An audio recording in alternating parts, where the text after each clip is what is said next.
Says we're live. Hey, everybody, it's Tuesday. I'm on a treadmill, therefore, we have ourselves some Treadmill Tuesday. You can hear the low tone in my voice. I'm tired. I did my 18 miles today because it was 60 degrees and sunny outside. So I was not on the treadmill for that. And the topic for tonight is, what does one eat after for me, it was a 3-ish hour run outside. So I brought the evidence. So I'm going to tell you in order what I ate. I'm not going to talk about during, that's for another time, but this is afterward.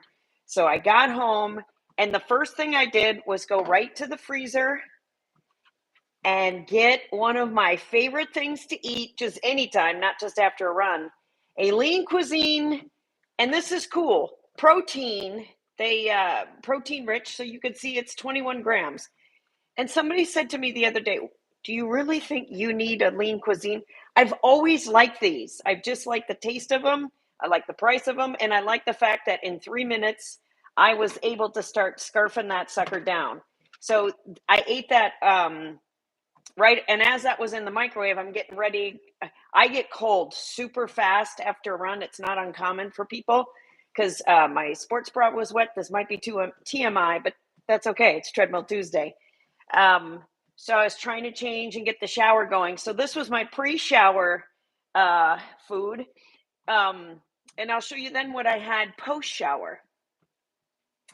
I had myself another 20-something grams of protein. This is pretty cool. Now, the food companies have understood that people are really trying to be aware of their protein intake. Like myself, that'll be a post for another time about protein, but post-exercise protein is really important, 30 to 45 minutes afterward, to help with, we'll just say, recovery. That's the easiest scientific way to put it. But you really, and some people say, well, I don't want to eat right afterward. It's really good for your body. If you can get at least 30 grams, active postmenopausal women probably should shoot for 40 grams of protein within that 30 to 45 minutes after exercise to start the recovery process. I mean, think about what I was running around outside for 3 hours. That breaks down tissues in the body. So it's super important to start pumping them back in and get that going again. So I had the soup in my bathroom, I'm not going to lie, after my shower. And you might be saying, oh my God, everything that you just showed us was processed. Yes. Sometimes this girl needs a little, I say junk. It's not junk. The chips that I just ate before I came here, I wasn't done with my list, y'all. So I make sure to have some sort of a balance. I had my, fresh eggs with spinach. It's just a variety. I had that this morning for breakfast, post-exercise.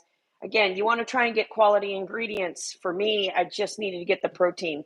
A great thing to have after exercise is Greek yogurt, because it has 20 grams of protein in there. So again, you would have to eat, not that you want to have 2 of them afterward, but that's a good thing. Another thing I love to have afterward is seltzer. So this is a Soda Stream. I'm not going to drink it right now because I don't want to be burping on Treadmill Tuesday. But I love that because sometimes my stomach is a little unsettled after a long run. Not sometimes, most of the times. And seltzer really, for me, the bubbles, it just helps to settle my stomach a little bit more. There's probably something scientific about that, and I'm going to learn about it. And then I went and worked with a client, came home, made some, I just took an avocado, had like a half avocado, swirled it up with some salt and pepper, and I pounded some chips with that because I liked the salt, and it was good to get the fat from the avocado. So that's just one example. That's just what I had today.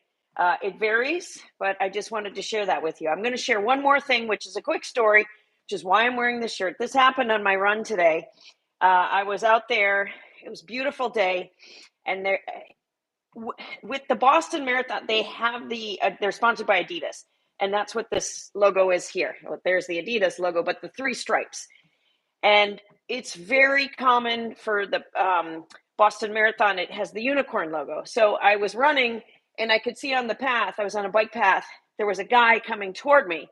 And I saw he was wearing a bright yellow shirt, long sleeve, and it had blue stripes and something in the corner. I was like, he's wearing a Boston Marathon shirt. This gentleman was, as he got closer, I'm guessing mid 60s. And I looked at him, and I was wearing one too, not this one. I'm not wearing a dirty shirt.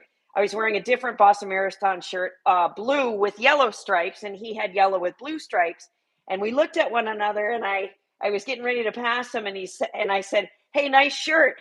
And he looks at me, and he has this big smile. And he says, "Yeah, they're hard to come by." And I was like, "Good for you, man." So it was just really cool. It was a nice moment to have, and it just made me think about if we often make eye contact with people, if you're running, and sometimes you never know what kind of a connection it might be. So that it just gave me a little positive reinforcement, not as much as the positive reinforcement with the pizza, but I just wanted to share that with you. I'm done. I'm going to go have another snack, a little, also I'm going to have, before I go to bed, I will have some yogurt, and that's when I use protein powder. It's good to have a little protein before bed as well to help with recovery. Just telling you, this girl's got to be working on her recovery just as hard as the training. So hopefully that helps. If you have any questions about that, feel free to ask. Have a great week, everybody. I'll see you next Tuesday. Bye.